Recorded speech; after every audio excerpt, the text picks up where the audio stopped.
hiss edirdiniz ki, uşaqlıqdan siz biznes adamısınız, yoxsa məsələn biri var ki, kimisə valideyni deyir ki, mənim oğlum polis olacaq, həkim olacaq, müəllim olacaq.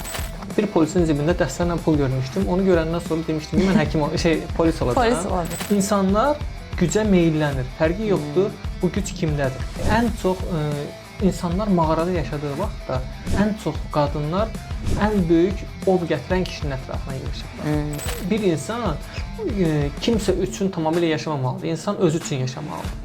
Biznesin qanunları müharibə qanunları ilə eynidir. Kəşfiyyat eləyir, düşməni araşdırır, arxasına kəşfiyyatçılar sızdırır. Biznes də eyni formadadır. Müharibə qanunları ilə eyni formada idarə olunur.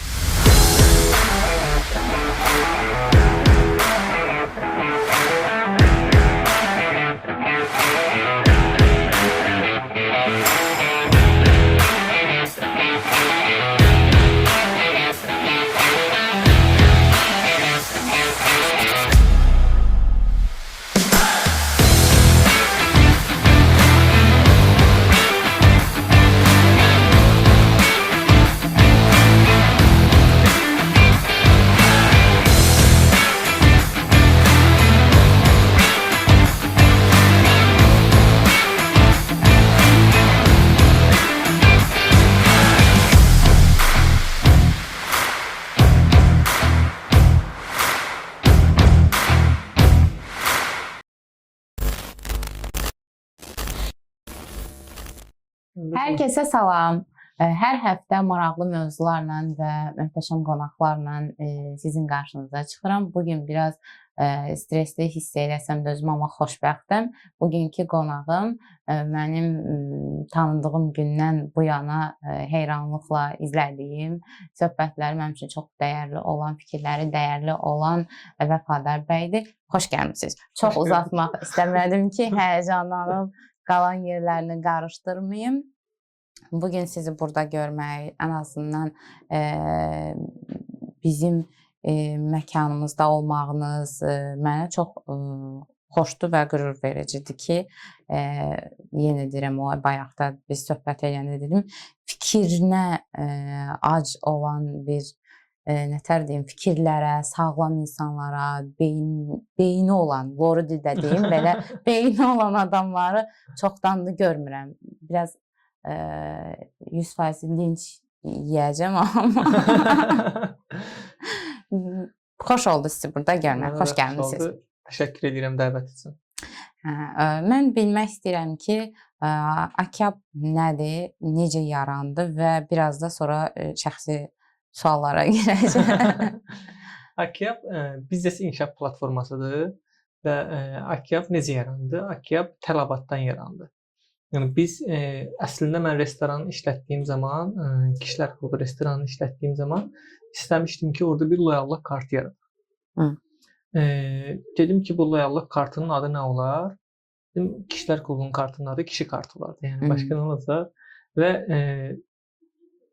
buna qərar verdim. Qərar verəndən sonra düşündüm ki, bu kart təkcə bizim restoranda keçməsin. Başqa müəssisələrdə də keçsin. Bunun üçün nə etmək lazımdır? Başqa müəssisələrə çıxmaq lazımdır ki, səni tanısınlar, müqavilə bağlayasan və sənin kartın onlarda işləsin.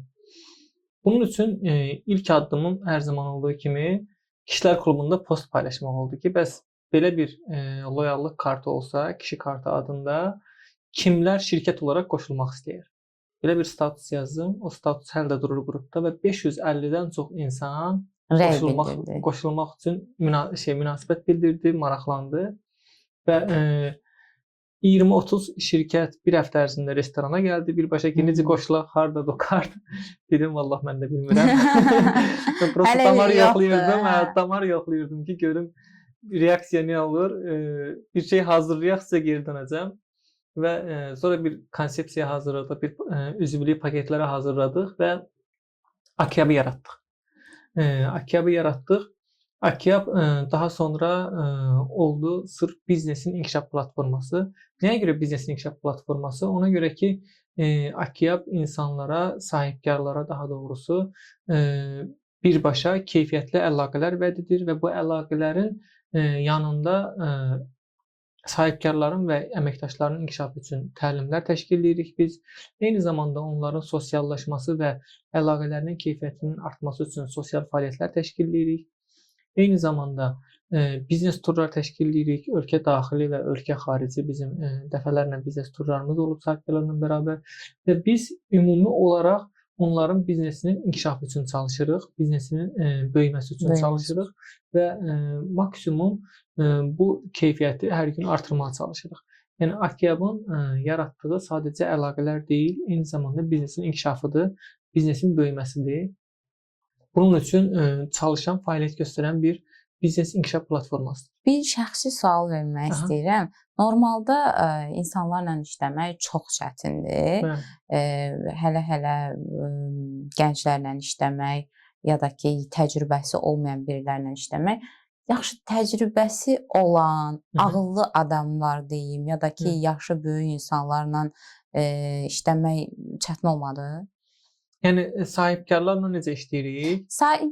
Mən onu biraz lorulaşdırdım, yəni açığı. Sahibkar deyəndə artıq müəyyən bir şeyləri başarmış, bir səviyyəyə çatmış, status olmuş. Demək ki, adi, sadə bir insandan bir tık fərqlənən hiss edirəm. Yəni deməli bu adamın ağlı, zəkası yerindədir. Biraz loru danışıram amma demək istəyirəm ki, yəni onlarla işləmək necə razı salırsınız? Hə, necə razı? Sualınızın əsas özü bu idi, belə düşünürəm. Daha doğrusu yorulmursunuz. Sualımın cavabı budur. Yoxsa bu zövq verir sizə? Mən sizə belə bir şey deyim. Sahibkarlarla işləmək təbii ki, zövq vericidir. Çünki hərəsindən fərqli bir təcrübə öyrənmə imkanın var. Hər dəfəsində fərqli bir dünya kəşf edirsən. Çünki bu insanlar ən azından həyatda kiçik də olsa hansısa uğuru qazanmış insanlardır və hər birinin özünə məxsus bir hekayəsi var. Mən ümumiyyətlə sahibkarların hekayələrin, biznes qurma əhvalatlarını dinləməyi sevirəm, təcrübələri dinləməyi sevirəm. Çünki bu dinlədiklərimdən eyni zamanda özüm bir dərs çıxardıram, nəticə çıxardıram. Demək ki, bu belə olurmuş və s. kimi. Yəni sahibkarlarla işləmək düşünürəm ki, çox zövq vericidir. Nəyə görə zövq vericidir? Ona görə ki, hər dəfəsində tanıdığın insanların yüksək keyfiyyətli olma ehtimalı çox yüksəkdir. Yəni ki, biz normalda sıradan belə deyək, şəxslərlə işlədiyimiz zaman qarşımıza kimin çıxacağını bilmirik. Amma artıq sırf sənin müştərilərin sahibkarlar olduğu zaman artıq orada segmentin keyfiyyətli olma ehtimalı biraz artır. Və nəticədə daha yaxşı çalışa bilirsən, daha yaxşı dialoq qura bilirsən, ünsiyyət qura bilirsən. Bu sarıdan üstünlüyü var. Təbii ki, siz deyən mövzu da var ki, sahibkarların içində artıq müəyyən nəticəyə gəlmiş, müəyyən uğur qazanmış insanlar çox olduğuna görə, yəni bunları razı salmaq da asan deyil. Asan deyil. Məsələn, biz biznes tur eləyib İstanbulda Hilton oteldə qonaqladığımız zaman Hilton oteldə belə səhv tutan sahibkarlarımız var idi. Yəni ki, narazılıq edən sahibkarlarımız var idi. Haqlı idi və ya haqsız idi, bu ayrı müzakirə mövzusudur. Amma bu istənilən halda baş verir və bunun qarşısını almaq mümkün deyil. O da müştəridir. Necə ki, biz hər hansı bir kiçik əşya da satsaq, onun da narazı müştərisi olur. Ona görə böyük bir məhsul da satsaq və ya bizim müştərilərimiz fərqli segment insan olduğu zaman da onun da narazılığı başqa formada olur. Yəni ki, istənilən halda olur, amma önəmli olan onları belə deyək də həll etməkdir. Səhvləri minimuma endirmək ya da ki, riskləri daha azaltmaq. Bir də ki, onların psixoanaliz eləyib və ona görə davranmaq, ona görə onlarla münasibət qurmaq və ona görə çalışmaq. Bu çox vacib məsələdir. Məncə də çox çətindir. Bəs mənə maraqlıdır ki, siz necə oldu ki, hiss edirdiniz ki, uşaqlıqdan siz biznes adamısınız, yoxsa bu məsələn biri var ki, kimisə valideyni deyir ki, mənim oğlum polis olacaq, mənim qızım həkim olacaq, mənim müəllim olacaq. Mən sizə belə bir şey deyim. Mən biz biz 90-ların nəsliyiz. Deyirlər ki, ən Azərbaycanda bədbəxt nəsil 90-lardır. Yəni müharibə hər şey gördük, hər şey hər gördük. şey gördülər və ən kasıb ölkənin Təsəvvür edin, o tuşlu telefon da gördük, yox knopkalı. İndi Androidlər də görürük. Yəni ki, ümumiyyətlə ölkənin ən kasıb vaxtı bizim uşaqlığımız olub da, 90-lar olub. Yəni ki, hansı ki, çörək növbə ilə alınan vaxt və s. və s. Yəni burada 80-lərin axırı 90-lar belə ən belə şey nəsildir. Əziyyət çəkən nəsildir. Burada ən önəmli məsələ nədir? Hər uşaq əslində biz kasıbçılığı çox görmüşük, deyilir, həkim polisdiniz. Mən bir uşaq vaxtı yadımdadır. 3 yaşı bir 5-6 yaşım olardı hardasa. Bir polisin cibində dəstərlə pul görmüşdüm. Onu görəndən sonra demişdim ki, mən həkim polis olacağam. Polis olacağam. Sonra eşidəndə ki, bəs həkimlər yaxşı pul qazanır. Sonra dedim ki, ya həkim olacağam, ya polis olacağam. Yəni ki, burada əslində mənim məqsədim pul qazanmaq idi. Mənim məqsədim orada polis və ya həkim peşəsinə yiyələnmək deyildi. Mənim gözüm pul görmüşdü sadəcə olaraq. Yəni və əslində uşaqlıqda insanın peşə seçimi düşünürəm ki, hansısa məqsədlərə və istəklərə görə olur. Yəni ki, əgər bir insan dominantdırsa və əmr eləməyi, insanlara hansı formada idarə eləməyi sevirsə, liderlik. Ola bilər ki, məsələn, uşaq vaxtında elə bir şey varsa, güc istəyirsə, ola bilər ki, polis olmaq istəsə, nəyə görə polisin silahı olma, bəzilərində silah olur, müəyyən bir güc olur, insanları saxlaya bilir, həbs eləyə bilir və s. Yəni belə bir psixikası olan uşaqda onu istəmə ehtimalı var və ya yardım etmək, insanları xilas etmək kimi bir psixikası olan uşağında həkim olma istəyi yarana bilər. Amma uşaqların əksəriyyəti uşaq vaxtı peşə olaraq tam aydın bilə bilmirlər ki, əslində o nə istəyir. Yəni mən özüm universitetə sənəd qəbulu verəndə, yəni hansı ki bal toplamışıq, artıq ixtisaslar seçirik. Həmin vaxtı mən özüm birinci yerdə maliyyəni yazmışdım, sonra ikinci yerdə biznes idarəetməsini yazmışdım. Yaxşı ki, maliyyəyə düşmədim. Mən elə baxıram ki, mən 11-ci sinifə gələndə də tam elə bilməmişəm mən nə istəyirəm. Nə istəyirmişəm. Hə, yəni ki, bax görürsüz yenə maliyyə adında pul var, biznes adında pul var. Yəni ilk iki yerə onları qoymuşam. Yəni halbuki çox həvəsim olan coğrafiya fənninin ən axıra qoymuşdum ki, ən pis halda gedib müəllim olaram da. Yəni belə bir variantlar seçmişdim. Amma yəni biznesə qəbul olundan sonra gördüm ki, mənim axtardığım bu imiş. Yəni ki, mən belə deyək, ixtisas olaraq biznesi düzgün qərar vermişəm, düzgün seçmişəm. Yəni uşaq vaxtki istək ona görə artıq uşağın yaşadığı dövrə, uşağın yaşadığı imkanlara, maddi vəziyyətə çox baxır, çox təsirli. Biz çox kasıbçılıqla böyümüşük deyə biz pula görə qərar veririk. Yəni sırf qərarımıza pul təsir edir. Bəs indi məsələn, mənə biraz da bu sualı açım. Mənə hamı deyir ki, sən çox şöhrətpərəstsən, sən çox pul sevərsən, yəni sənin üçün pul daha vacibdir. Mən də izah edirəm ki, mən 24 saat mən pul istəyirəm, mən pul belə gəzmirəm ki, sən onun üçün çabalayıram, sən mənim çabamı görürsən. Pulu istəmək kim nə deyirdi indi onun kimi bir şeydir, yəni pis bir şeydir. Əlbəttə deyil. Yəni ümumiyyətlə İstənilən halda güclü insan sevilir, güclü insanın ətrafına insanlar toplaşır. Onda siz gücü sevirsiniz. İnsanlara güc cəlb eləyir. Bu bir məna olaraq belədir. Bir insan əgər güclü olmaq istəmirsə, yəni o nəsə onda düz getmir də. Yəni ki, istənilən insan əgər ağlı məntiqi varsa güclü olmaq istəyir. Və insanlar da gücü sevir. Yəni bu tarixdən həmişə belə olub. Yəni ən çox insanlar mağarada yaşadığı vaxtda ovçuluqla, belə deyək, həyatlarını təmin etdiyi vaxtda ən çox qadınlar ən böyük ov gətirən kişinin ətrafına yığılışıblar. Yəni ən güclü kişinin ətrafına yığılışıblar. Yəni bu cinslər arası münasibətdə də belədir. Yəni güclü kişini daha çox sevirlər qadınlar və bunu bəzən qınayırlar ki, puluna görə baxırsan. Bu təbiəti belədir bunun. Yəni insanlar çox maraqlı yanaşdınız, yəni normal. Bu təbiət budur. Yəni təbiətin qanunu budur. İnsan gücü sevir. Yəni qadın da eyni şəkildə daha çox gücü sevir. Yəni bir hal-hazırki dövrdə bir kişinin gücü nə iləndir? Pulla. Pulla bir də statusla. Yəni bu ikisi də əsas. Yəni fiziki güc artıq 3-cü yerdədir. Birinci yerdə puldur, ikinci yerdə status. Status nədir? Hörməti, yəni insanlar tərəfindən qəbul olunması, onu görəndə kimsə onu tanıyırmı, salam verirmi, əlaqələri varmı, əli haralara çatır və s. və s. Yəni və pul. Yəni bu iki status və pul, yəni kişini güclü eləyir hal-hazırda və qadınların da pullu kişini seçməsi təbiətən çox normal bir şeydir. Yəni buna təəccüblənmək lazım deyil. Baxın, indi mənim üçün belə maraqlı gəldi. İlk dəfədir bir bəydən, bir kişidən bunu normal qarşılayırı gördüm. Bəziləri bunu belə kinayə ilə qarşılayır. Yəni pulum var, olmalıdır da. Amma siz bunu çox yaxşı, məntiqli də izah elədiniz. Özüm də belə təəccüblü qaldı ki, indiki son dövrdə, düz biraz qadın-kişi münasibətinə girmiş olacaq.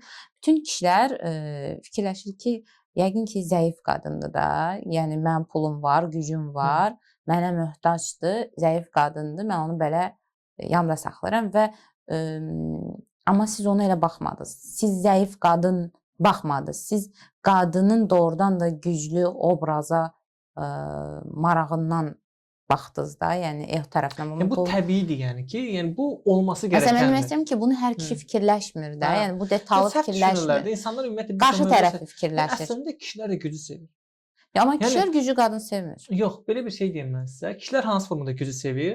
Məsələn, eşitməmiş olmarsınız ki, deyirlər ki, mən filan kəslə oturub dururam. Nə bilim, filan kəs hansısa güclü adam haqqında deyirlər ki, hansısa ki vəzifəli və ya hansısa sahibkar haqqında deyirlər ki, mən filan kəslə oturub dururam, filan kəslə mən dostam. Bu nə görə deyir?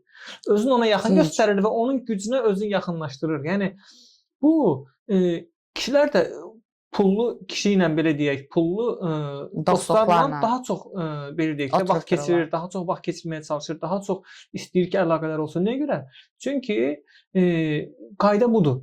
İnsanlar gücə meylənir. Fərqi yoxdur. Bu güc kimdədir? Bir ara o qədər mənə bu şey tənqidlər də, mən onu başa düşmürdüm ki, sən güc pərəstisən, yəni nə indi? Fikirləşirdim ki, bəlkə onlar haqlıdır da, yəni problem məndədir. İndi görürəm ki, problem məndə deyil. Onlar hələ də yəni həmin evdədirlər, həmin o eyni mövzu 10 ildir eyni mövzuları danışırlar. Hətta bunun üstünə mən dünən özümüzünkilərlə də, öz ailəmlə müzakirə aparıram ki, deyirəm ki, mən 10 ildir baxıram, siz eyni şeyi danışırsınız. Danışdığınız adam çox yuxarıdadır. Siz amma hələ də oradasınız. Bunlar mənim öz ailəmdir də, yəni. Deməli, problem sizdə, cəmaatda problem axtarmayın. Ona görə də sizin mövzuya güc kimi və bunun çox normal, real olduğunu görmək təəccübləndirdi məni. Yəni bir kişinin belə tərəf baxmağı çox yaxşı bir şey. Həyatın reallığı budur. Bunu hər nə qədər insanlar qəbul etməməyə çalışırsa. Bəs yaxşı niyə eləmirlər? Yəni nədir dərdlər? Qısqanırlar. Tək səbəb budur. Yəni ki, fərqi yoxdur, o kişidir və ya qadındır. Yəni hər kəs qısqanır. Bəs yaxşı, çox mənim öz ailəmin məni tənqid elədiyi bir nüans, daha doğrusu biz həmişə onun üstündə müzakirə aparırıq atamla. Deyir ki, biznesdə kimisə incitmək, yəni ayağından vurmaq, lordi deyim, bayaq biz danışdıq, aşağı çəkmək, bu bir səhvdir, bir yanlış addımdır, vicdanım narahat olar mənim o tip şeylər eləsəm. Bu yaxşı insandır, amma biznesdə video baxanda mən öldürəcək, biznesdə bəzi uğursuzluqları olan pozisiyadır. Mən amma fikirləşirəm ki, tamam, kimisə biznesini batırmaq yox da, orta səviyyələrdə manevrlar eləmək olar, başqasının ayağından çəkmək deməyim, yəni kurnazlıq deyim türkcə, bizim dildə nə deyirlər bilmirəm, biraz biznesi rəqabət aparmaq olar da. Rəqabəti sağlam apar, yəni mövzu budur. Sağlam rəqabət nədir? Sağlam rəqabət nədir? Biz onu bacarırıq. Sağlam rəqabət nədir? Çox maraqlı sualdır. Yəni bu sağlam rəqabət baxır kimə görə nədir? Bu insan vicdanına qalır. Bu artıq insanın özündən asılıdır. Yəni önəmli olan məsələ biz qarşı tərəfə ziyan vurmamalıyıq və ya hər hansısa bir növ belə deyək də bizdə belə bir söz var da, torba tikanlı eləməməliyik ki, həmin adama birbaşa ziyan dəyməsin. Yəni biz keyfiyyətimizi qaldırmaqla, biz daha yaxşı reklam PR aparmaqla, biz daha yaxşı işləməklə, daha yaxşı sistem qurmaqla uğur qazanırıqsa, Bu sağlam rəqabətdir. Yaxşı, bir sual verim finallamamış. Hı. Sizcə bunun hamısını biz eləyə bilirik? Yəni baxın, hər şey edirəm. Reklam möhtəşəm, keyfiyyətim əla, nə bilim təqdimatım möhtəşəm, insani keyfiyyətlərim hamısı yüksək, amma yenə də məsələn bir pillə aşağıdayam və mən o pillə aşağıda olmaq istəmirəm. Bu zaman demirəm insani keyfiyyətimi qırağa qoyum, belə amma bir xırda bir şeylər eləmək lazımdır. Siz nə etmək istəyirsiniz? Kaos. Yox, prosta demək istəyirəm ki, yəni məncə hamı sağlam irəliləmir. Mən heç nə demək istəmirəm. Sadəcə bilmək istəyirəm ki, o təbii ki elədir. Məsələn, o günləri bir dostumuz yazıb Facebookda ki, belə bir restoran var idi, hansı Bakının ərazisində yazmışdı ki, çox uyğun qiymətlərə, çox fərqli şərtlərlə məhsullar satırdı. Onun nə bilim ora şikayət etdilər, bura şikayət etdilər, restorana gətirib pulun vurdular, nə bilim nə qədər ziyana saldılar və s. və s. Yəni bu olmaz. Bu olmaz. Hə, bu olmaz. Yəni ki, amma kimsə məsələn daha yaxşı iş görür, daha yaxşı belə deyək, sistem qurur. Bu sağlam rəqabətdir və biz rəqibləri öyrənə bilərik, rəqibləri araşdıra bilərik, kəşfiyyat bilgiləri öyrənə bilərik, izləyə bilərik ki, nə edirlər, necə edirlər, biz ondan daha yaxşı eləyək. Bu pis bir şey deyil. Bu edilməlidir. Rəqabətli dünyada mütləq şəkildə edilməlidir bu. Bundan başqa zaten bunu eləməsək uğur qazana bilmərik. Çünki biznesin qanunları müharibə qanunları ilə eynidir. Yəni bir müharibədə dövlət necə hazırlaşır? Kəşfiyyat eləyir, düşməni araşdırır, arxasına kəşfiyyatçılar sızdırır və nəyin harda, necə olduğunu öyrənir, nə qədər olduğunu öyrənir, hansı texnikanın olduğunu, hansı silahlara malik olduğunu öyrənir və nələri daha sürətli məhv etməklə daha uğurlu nəticə əldə edə biləcəyini öyrənir. Məsələn, Azərbaycan 2016 aprel döyüşlərində birinci kəşfiyyat döyüş elədi ki, ermənilərin gücü nədir, nə qədər güclüdürlər və Azərbaycanın itkisi nədir o gücün qarşılığında. Bir test edildilər, gördülər ki, hələ biraz da hazırlaşmaq lazımdır. Və nəticədə 4 ildən sonra müharibəyə başlayanda tam hər şey hazır idi. Yəni və o hazırlıq prosesinin nəticəsində, güclü kəşfiyyatın nəticəsində, güclü araşdırmanın nəticəsində ordu qalib gəldi. Yəni biznesdə eyni formadadır. Müharibə qanunları ilə eyni formada idarə olunur. Yəni kəşfiyyat etməlisən, araşdırmalısan. Yəni çox da duyğusal yanaşmaq olmaz. Zəif tərəflərini öyrənməlisən, güclü tərəflərini öyrənməlisən, imkanlarını öyrənməlisən, özünküləri eyni zamanda SWOT analiz etməlisən və ona görə hazırlıq görüb bazara girməlisən. Ona görə bazarda mövqeyələnməlisən və özünə məxsus bir tərzin olmalıdır. Yəni özünə məxsus bir konsepsiyan olmalıdır. Buna görə artıq bazarda yer tuta bilirsən. Yəni bu məsələ elədir ki, sağlam rəqabət biz sadəcə olaraq olması gərəkəni eləməliyik.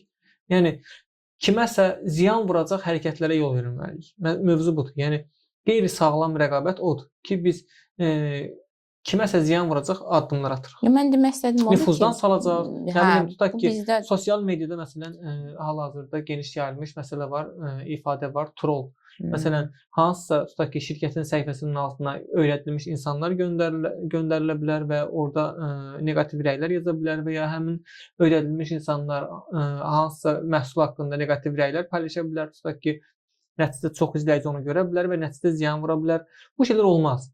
Yəni ki, birmənalı olaraq şərəf və ləyaqətə zidd davranışlardır. Amma bunu eləyən şirkətlər varmı? Olur. Sosial mediada şikayət qruplarında gizli adamlar vasitəsilə paylaşımlar elətdirirlər, şikayət elətdirirlər, hansı məhsullar haqqında ictimailəşdirməyə çalışırlar və nəticədə həmin rəqibə ziyan vurmağa çalışırlar. Yəni bu təbii qəbul edilməzdir. Yəni normal şəxsiyyəti olan insan zaten bu yola əl atmaz. Amma ən gözəli biz əgər düşünürüksə ki, mən nə etsəm də yenə də istədiyim pillədə deyiləmsə, demək ki, hələ nə etsemlər, hələ nə etsəm deyil. Yəni hələ etmədiklərimiz demək ki, hələ var və ya bəzi şeylər üçün zaman lazım olur və ya elə nüanslar var ki, biz onu etsək, bəlkə də həqiqətən də daha uğurlu ola bilərik. Onları axtarıb tapmaq lazımdır. Yox, düşünməyin ki, mən onun bunun ayağını vuralıram. O yerlərə gəlmişəm. Yox, artıq elə düşündüm. Yox, Allah şükür ki, elə bir şeyimiz yoxdur. Tam da vicdan sahibiyəm. Elə bir şey yoxdur. Sadəcə mən bilmək istədim ki, bu qədər iş adamı tanıyırsınız və düşünürsünüzmü ki, bunların hamısı sağlam yolla gəlib? Biraz xaotik sualdır. Yox, təbii ki, elə Ad deyil. Qeyri-sağlam verin yolla da demirəm, hə, o yox, xəbər yox, aparıcıları qeyri-sağlam kimi. qeyri-sağlam rəqabətlə gələnlər də var, qeyri-sağlam işləyənlər Hə. də var. Bu qaçılmazdır. Yəni bu insanlar var. Yəni ki, bu inkar olunmazdır daha doğrusu. Yəni ki, belə sahibkarlar var. Biz sadəcə olaraq qeyri-sağlam fəaliyyət göstərən sahibkarlardan uzaq durmağa çalışırıq. Məsələn, biz öz şirkətimizdə hansısa sahibkardan oxşar nüans hiss etdiyimiz zaman neqativ nüans, bəli, yəni həmin sahibkarı qətiyyən üzvlüyə cəlb eləmirik. Bizim ümumiyyətlə üzvlüyümüz əsasən referansdan olur. Neçə nəfər sizdə üzv var? Bizdə 300-dən çox şirkət üzvü hal-hazırda. Yəni bizim orada məsələn ən çox diqqət etdiyimiz nüans şirkətin referansla gəlməsidir, ən azından onu tanıyan bir ortaq dostun şirkətin olmasıdır ki, həmin şirkət haqqında biz belə deyək, keyfiyyətli məlumata sahib olaq. Yox, əgər yoxdursa və biz bir neçə görüşdə artıq nəsə bir şübhə uyandıracaq davranışlar və ya hər hansı bir məlumat gəlirsə bizə, artıq həmin şirkətlə ümumiyyətlə müqavilə bağlamırıq və üzvlüyə qəbul etmirik. Yəni belə şirkətlərdə kifayət qədər olub təcrübəmizdə. Neçə faiz ki olub? Hə, yəni biz üzvlüyə qəbul etməmişik. İsrar edənlər olub, yəni mədəni formada üzünə deyə bilməmişik dərdimizi. Mədəni formada uzaqlaşdırmışıq. Sizə sual verim, mənə maraqlıdır. Hamımızın bir idolu olur. Bizdə bu nə deyirlər? Yəni bəyəndiyi, olmaq istədiyi adam. Bəli. Yəni ki, bir nətər deyim, stimul aldığı bir idealı. Aha. Hə, məsələn bu sizdə kim idi? Açığı belə deyək də, mən heç vaxt kimisə xəyal eləməmişdim, mən filan kəs kimi olacağam. Yəni bu özümü də düşünməmişəm. Yəni mən buyam və elə mən özüm olsam bəsdir. Yəni hər insan düşünürəm ki, mütləq ideal olmalıdır deyə bir şey yoxdur və mən heç kimi düşünməmişəm ki, mən imenli böyüyüb filan kəs olacağam. Yaxşı, bəs özünüzü kiməsə sübut eləməyə çalışmısınız? Yəni məsələn mən fikirləşirəm ki, əgər məsələn mən fikirləşirəm ki, bu işləri görürəm, mənim öz atam mənə sual verdi ki, sən bu qədər iş görürsən, evə gec gedirsən, qaşı-qaşdasan, nə üçün edirsən də? Uşaqlar üçün edirsənsə, onlara daha çox vaxt ayır. Mən həmin vaxt ona cavab verə bilmədim. Yəni mən bunu uşaqlarım üçün etiraf edirəm, yəni sonra şey eləməyim. Yəni düşünmürəm də ki, uşaqlarıma möhtəşəm gələcək. Yəni onu demək istəyirəm ki, ümumiyyətlə biz uşaqlarımız üçün elə çalışmamalıyıq. Yəni ümumiyyətlə mənim fikrim nədir bu mövzuda? Xüsusən uşaqlar mövzusunda. Yəni uşaqlar mövzusunda belə düşünürəm ki, bir insan kimsə üçün tamamilə yaşamamalıdır. İnsan özü üçün yaşamalıdır. Yəni ki, təbii ki, uşaq bir məsuliyyətdir, nə bilim, valideyn bir məsuliyyətdir və bunların haqqı mütləq yeyilməməlidir, verilməlidir. Bu ayrı mövzu. Əgər biz bunu uşağın doğulmasına səbəb olmuşuqsa, yəni bunun bir növ cavabdehi də bizik və biz bunun bir növ vəzifəmizi icra etməliyik. Amma bu o demək deyil ki, biz sırf onlar üçün yaşamalıyıq. Yox, yəni demək istədiyim odur ki, yəni mövzumun, sualımın dəqiqliyi. Yəni bəs nə üçün deyir də atanız ki? Yox, məsələn də sizə demək istəyirəm ki, məsələn mən orada özümü təsdiq axtarıram. Bir idealım var idi ki, filan kəs deməyim də, filan statusda biri olmaq istəyirəm. Məsələn, mənim də əslində bu sualım biraz qəliz oldu sizin üçün. 3 sualı birləşdirdi. Sizin idealınız kim idi? Nə üçün onu ideallaşdırdınız? Dediniz ki, yox idi mənim elə bir idealım. Bəs ona görə nə üçün avtomatik çıxır? Hə, nə üçün də avtomatik çıxır? Bəs siz spontan gəldiniz, yəni bu statusa, yəni vəzifəyə, yoxsa bu özümü xüsusi bir şey zənn eləmirəm açığı. Yəni ki, spontan olaraq həyatın bir növ naxışı kimi görürəm ki, biz hansısa bir fəaliyyətlərlədik və indi hal-hazırda gördüyümüz işlə məşğuluq. Və bunu açığı mən böyük bir iş də düşünmürəm ki, məsələn bu çox böyük işdir, mən çox böyük adamam, bunu da düşünmürəm ki, bu mənim fikrimdir. Kiməsə görə ola bilər ki, ümumiyyətlə uğur nisbidir. Yəni ki, uğur da uğursuz da nisbidir. Yəni ki, həyatda hər şey nisbi olduğu kimi bunlar da nisbidir və nəticə etibarilə məsələn, kiməsə görə mən uğurlu ola bilərəm, kiməsə görə siz uğurlu ola bilərsiniz, amma kimlərsə görə də biz uğursuzuq, kimlərsə görə də ümumiyyətlə biz bekar adamıq. Hə, ciddən yəni ki, bu var yəni, bu qaçılmazdır. Yəni ki, nə də ki mən nə bekar olanlara özümü sübut eləməyə çalışıram ki, mən bekar deyiləm, mən öz həyatımı yaşayıram. Nə də ki, uğurlu görənlərdir ki, görür görsün, amma deyəndə ki, sən çox partladırsan, deyirəm, yox da o deyil də, siz elə görürsünüz, yəni kənarda elə görünür. Amma insanların gözündə fərqlidir. Məsələn, elə adam var ki, kimisə TV-də bir dəfə görməklə deyir ki, bu televizora çıxdı, demək ki, bu bilinən adamdır, tanınmış adamdır. Və ya kimsə harasa çıxıbsa, demək ki, o ora getməyib deyə onun üçün wow görünür. Mən 2019-cu ildən TV-lərə çıxmağa başladım. TV, radio falan. Pandemiya vaxtında bu şiddətləndi sözün həqiqi mənasında. TRT1, TRT-Vaz, Əl Cəzirə, Rusiyanın Mir TV-si, nə bilim ölkədə də kanallar demirəm hamısında dəfələrlə olduğuma görə, yəni o qədər sıradanlaşdı. Mən utanırdım TV-yə çıxmaq. Yəni insanlar üçün wow idi. Məsələn, mən də 2019-cu ildə ilk dəfə Xəzər TV-yə müsahibə vermişdim də, yadımdadır, may ayı idi. Mənim üçün wow bir şey idi. Yəni mikrofonla oradan nə bilim şəklimiz adını çəkdirmişdim, paylaşırdım, eləyirdim. Wow görünürdü də. Amma indi tam səmimi TV dəvəti gəlir, getmirəm də. Yəni ki, siz nə görə artıq sıradanlaşıb və mən orada olmağı uğurluluq göstəricisi saymıram daha doğrusu. Yəni uğurlu olmağın göstəricisi deyil. Mənə görə TV-yə çıxmaq, radioya çıxmaq. Çünki o etabı keçdiniz. Dəfələrlə elə bil ki, radio təklifində geri çevirmişəm, TV təklifində, nə bilim müsahibə təklifində. Demirəm, yekəxanalıq deyil. Həqiqətən ya vaxtım, enerjim yoxdur. Ümumiyyətlə bu enerjinin nəyəsə olmamağı yekəxanalıq deyil. Məsələn, bir şeydən yorulursunuz, ya istəmirsiniz də sadəcə olaraq. Deyirsən, qardaş istəmirəm, yəni ki, və ya vaxtım yoxdur. Həqiqətən ya vaxtınız olmuyor ki, istəmirsiniz dost. Yəni ona görə də bir şey insan üçün əlçatmaz olduğu zaman o böyük olur onun üçün. Amma əl çatandan sonra sıradanlaşır. İndi sizə bir dənə sual verim. Həm özüm üçün, həm də başqaları üçün. Bu əlçatmazlıqdan danışdıq da indi biz. Mən bəzən qorxuram ki, öz çərçivələrimə uyğun qeyd elədiyim arzularım var idi ki, düzdür. İndi yenə də bu kimə görə, nəyə görədir? Mənim əlçatmazım başqa şeydir. Məsələn, maşın markası ola bilər, ya nəsə ola bilər. Mən hamısına çatdıqca fikirləşirəm ki, bundan sonra nə istəyəcəm? Yəni, bundan sonra nə istəyəcəm? Bəzən bu məni qorxudur ki, daha nədənsə zövq ala bilməyəcəm. Sizdə bu olur? Düzdür, hələ mən tam da o deyiləm. Yox, mən də o deyiləm. Başlamışam.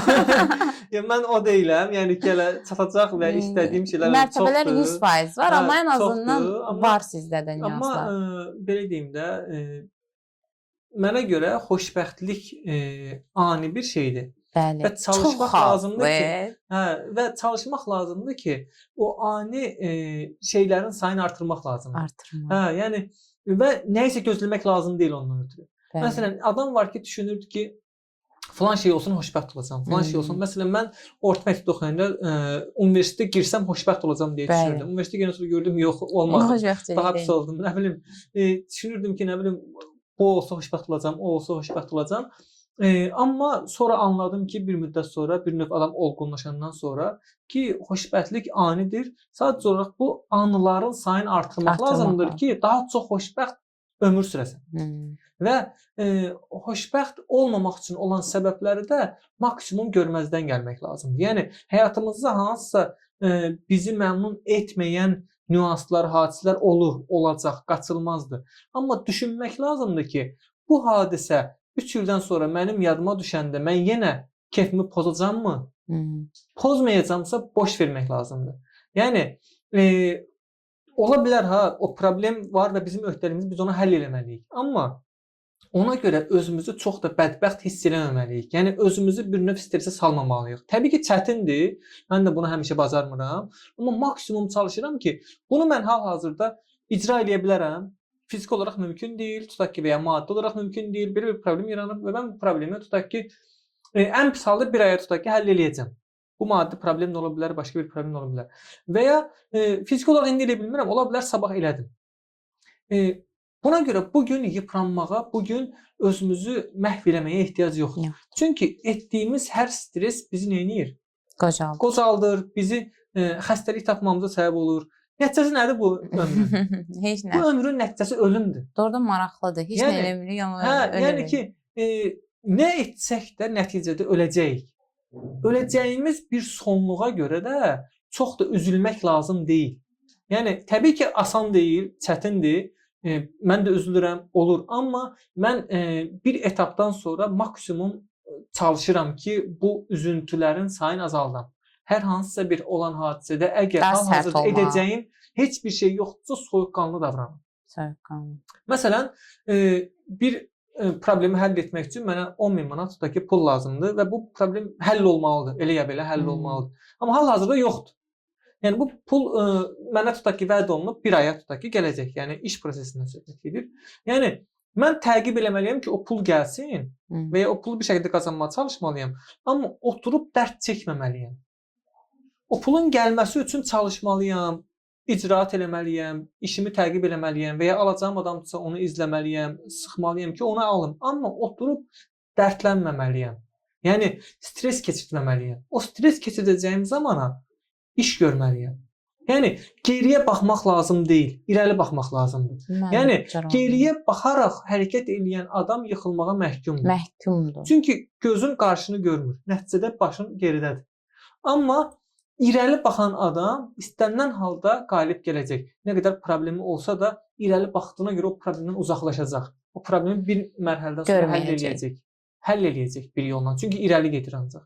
Yəni bu məsələdə ən vacib məsələ xoşbəxtlik məsələsində xoşbəxt anların sayını artırmaq lazımdır. Xüsusilə bu xoşbəxtlik məsələsi belədir ki, xoşbəxtlik diapazonu deyə bir şey var. Adamda nə bilim hormonlar ifraz olunur da. Tutaq ki, bunu rəqəm olaraq ifadə edəndə bir insanın xoşbəxt olması üçün tutaq ki 350 diapazonunda xoşbəxtlik lazımdır məsələn. 350-400 bir insanın xoşbəxt olması üçün.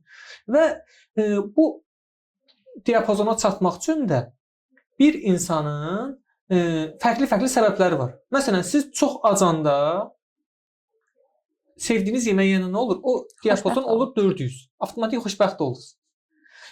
Nə bilim, çox susamısınız, yaydı, o suyu içdiniz, avtomatik xoşbəxtlik qalxdı 400-ə. Sonra nə olur? Enir də, çünki suyu içdiniz, artıq rahatladınız, bitdi də məsələn. Və ya sevgi münasibəti və ya digər məsələlərdə, xoşbəxt olduğumuz məsələlərdə. Hamısında qalxır, sonra düşür, qalxır. Məsələn, yaxşı idman, yaxşı tutaq ki, maraqlı kitab oxumaq ola bilər, sizi xoşbəxt eləyir. O qalxır.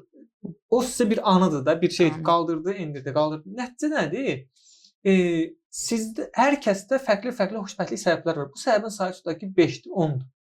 Bu səbəblərin sayını artırmalıyıq. Onu tapmaq lazımdır ki, məni nə xoşbəxt eləyən şeyləri tapıb onun sayını artırmalıyıq ki, biz həyatı xoşbəxt yaşayaq. Siz nədən xoşbəxt olursunuz? Nədən xoşbəxt oluram? Məsələn, yaxşı acdığım vaxt yarpaq dolması yeməkdən xoşbəxt oluram. Amma yanında qatıq da olmalıdır.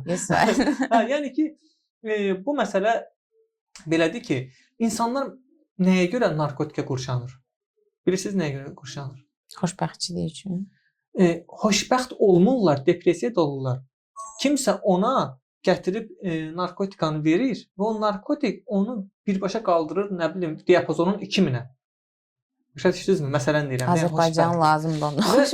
Və bütün hər şeyi unudur. Və o xoşbəxtlik daddığına görə həyatda heç bir xoşbəxtlik o 2000-ə tutaq ki, gəlib çıxmır. Məsələn deyirəm bu rəqəmlər təbii ki. Yəni o zirvəyə gəlib çıxmır deyə digər şeylər artıq onu xoşbəxt etməməyə başlayır.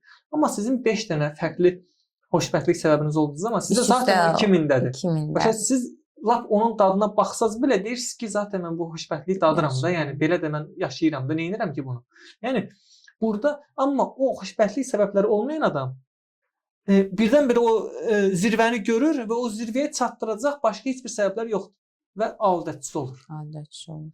Yəni ağıllı adamlar, xoşbəxt adamlar aldəçi olmurlar. Bəli. Xoşbəxt olmaq üçün səbəbi çox olan adamlar aldəçi olmurlar əsla. Xoşbəxt olmaq üçün səbəbi olmayan adamlar aldəçi olurlar. Yəni bu çox vacib məqamdır. Bəs indi mən bilmək istəyirəm ki, mənim bu videoları çəkməkdə məqsədim odur ki, məsələn, mən özüm ümumiyyətlə biznesdə və iş həyatında çox tək hiss edirəm özümü. Bəzən belə videolara baxıram, ya xaricilərdə, ya türklərdə, ya necəsə baxıram və onların yaradıcılıq hekayələrindən, təzədən o düşüşlərindən, aşağı mənfi, yəni uduzduqları hissədən təzədən necəsə qalxdıqlarına baxıb, hə, məndə də belə ola bilər, mən də davay təzədəndən qalxa bilərəm deyə baxdığım videolardan ilham alıb bu tip videolara başlamışam. Orada bir dənə mənim narahat edən şey var idi. Hamı öz hekayəsini danışır. Bu mənə möhtəşəmdir. Hamı səhvi düzü deyir. Amma heç kim demir ki, necə pul qazanmaq olar. Baxın, baxdığım bütün videolarda bu çox görəcəlidir, bunu başa düşürəm. Amma ən azından bu suallar yəqin ki, sizə verilir və bu sualı ala biləcəyim 5 nəfər varsa, biri sizsiniz. Pul qazanmaq üçün nə etməliyik? Yəni, məsələn, tamam, ofisiant da olmaq olar, müəllim də olmaq olar, böyük adam da olmaq olar, balaca biznes sahibkar da olmaq olar, amma heç kim bizə demir ki, bunu elə sən pul qazanacaqsan. Hamı bizə yanlış məlumat verir. Belə deyim də. Siz nə deyirsiniz?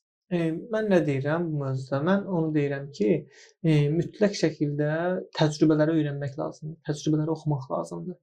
Və eyni zamanda özümüzü təhlil etməliyik, özümüzü sorğulamalıyıq ki, mən hansı bacarığımı pula çevirə bilərəm. Aha. Yəni siz dediyiniz məsələn müəllimlikdir, ofisiantlıqdır, bunlar pul qazanmaq deyil. Bunlar maaş almaqdır, əmək haqqı almaqdır. Bəli. Yəni bu işçi sinifidir, əməkdaş sinifidir və bu pul qazanmır. Bu sadəcə olaraq gedir, işləyir və əmək haqqı alır. Bir də var pul qazanmaq. Pul qazanmaq artıq nədir? Bir yoxdan nəsə var etmək, ürətmək, bir şey istehsal etmək və ya bir məhsul və ya xidmət satmaq və nəticədə davamlı artırıla bilən sistemə girmək. Yəni biznes nədir? Davamlı artırıla bilən sistemdir.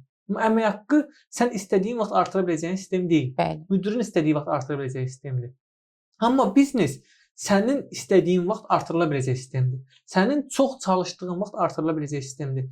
Ona görə bu sistemə baş vurmaq lazımdır daha çox pul qazanmaq üçün. Bəs bu sistemdə necə işləyək ki, daha çox qazanaqdan danışırıqsa, burada artıq bir nömrəli nüans, mən hər zaman deyirəm ki, Azərbaycanda biznesin insanlar həmişə soruşurlar ki, hansı sirri var, necə eləyək uğurlu olaq? Mən deyirəm ki, heç bir sirri yoxdur, sadəcə əzmkar olmaq lazımdır. Sadəcə əzmkar olmaq lazımdır. Əzmkar sözünün içində çox şey var. Əzmkar sözünün içində davamlılıq var. Əzmkar sözünün içində izləmək var. Əzmkar sözünün içində çox çalışmaq var. Əzmkar sözünün içində keyfiyyətli çalışmaq var. Yəni biz eyni zamanda keyfiyyətli çalışmalıyıq. Yəni bir fəhlədən çox işləyən yoxdur əslində. Bəli. Amma günün sonunda qazandığı əmək haqqı indi biraz artıb olub 30-50 manat maksimum. Amma o rejimdən hər gün də işləyə bilmir. Çünki müəyyən bir vaxt istirahət etmək üçün fiziki çox ağırdır. Amma o 50-ni bir gündə 500 eləyə bilmir. Amma sahibkar, biznesmen, yaxşı satış adamı o 50-ni 1000 eləyir, 10.000 eləyir. Yəni burada artıq hansı formada çalışmaq çox vacibdir. Yəni biz harda çalışırıq, necə çalışırıq?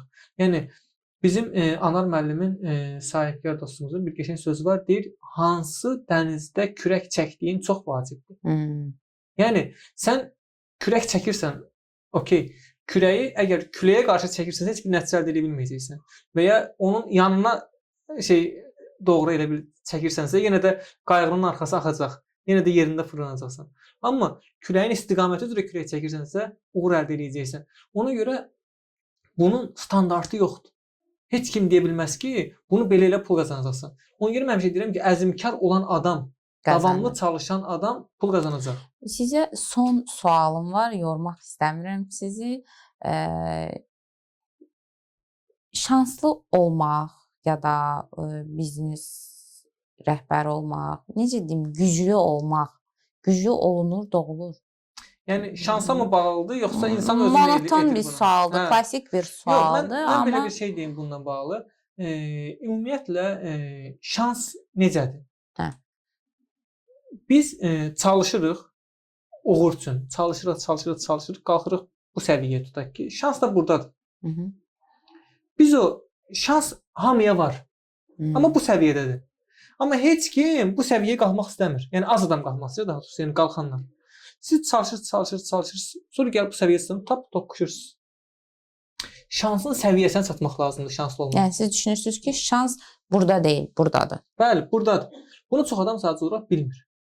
Kiməsə atasından, nəslindən miras qala bilər, bu ayrı mövzudur. Bu şans məsələsi deyildir. Sadəcə orada doğulub və nəsildir. Orada da hansısa baba, hansısa ata o şans üçün çalışıb. Şans üçün çalışıb sonra da miras qoyub zaten. Bu ayrı mövzudur. Amma biz deyəndə ki, filan kəsin bəxti gətirdi, uğurlu oldu, filan kəsin bəxti gətirdi, biznes qurdu. Bu artıq həmişə elə deyil. Şans var biznesdə, amma o şans üçün çalışmaq lazımdır ki, o şansa hazır olasan. Sizin şansınız nə idi? İlk son sual vermişdim, amma təkrarladım. Mən belə deyim də, mənim bir dostum var, mənə deyir ki, sən həmişə deyir 4 ayaq üstə çıxırsan. Amma mən amma özümü xərçəng bürcüyəm. Mən amma özümü açıq elə görmürəm. Deyirəm, niyə görürsən elə görürsən? Yəni mən özümü elə görmürəm də. Bu şans məsələsində də özümü çox belə şanslı düşünmürəm.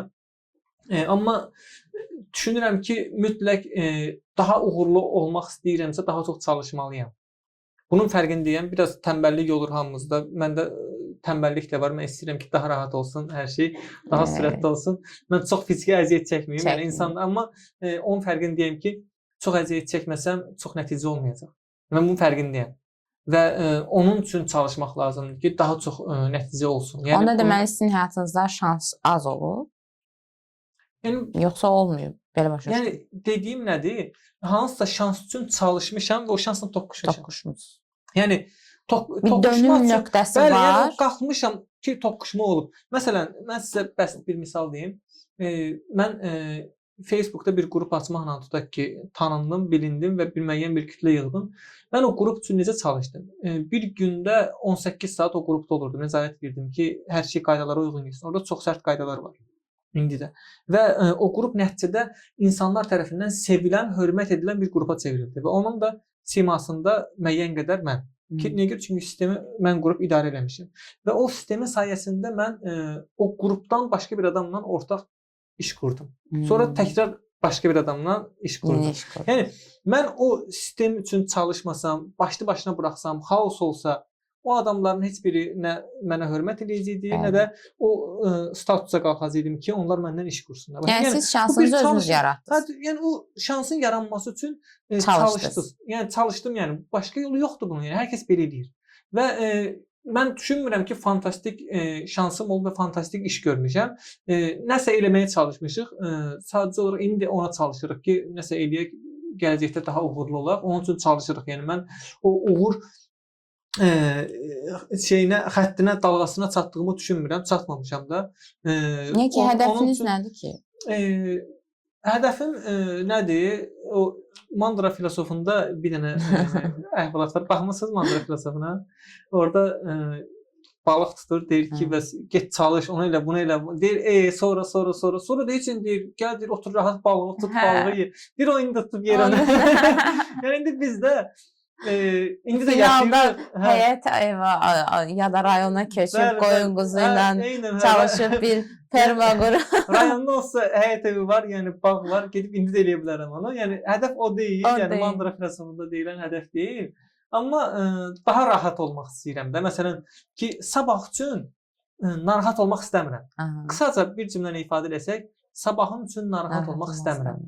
Nə özümün, nə gələcəkdə uşaqlarımın, nə də başqa birisinin sabah üçün narahat olmaq istəmirəm. Amma hələ ki narahatam. Niyə? Məncə ümumiyyətlə də, yəni ki, hər şey yəni o səviyyədə deyil ki, mən istədiyim kimi yaşayım və sabah üçün heç bir narahatlığım olmasın. Belə deyil yəni. Nə deyim, inşallah o rahatlığı bir gün taparsınız. Mən tapacağınıza da inanıram. Xoş oldu sizlə. Mənim beynimdə o qədər suallar var və bu çox güman ki, danışırıq. Nə qədər özümü toparlayıram ki, sizi incitməyim, uzatmayım. Amma görürəm ki, yox, bizim mövzularımız hələ də var. Ümid edirəm ki, arada vaxt tapanda bir dəfə də biz görüşərik. Necəsə ara bir belə bir şeylər eləyərik. Çox sağ olun gəldiyiniz üçün. Tipik ASTV-yə bağlamaq istəmirəm. Amma bu gənclərə nə demək istəyirsiniz? Əzmkar olsun. Əzmkar. Məncə əladır. Çox sağ olun. Siz sağ olun.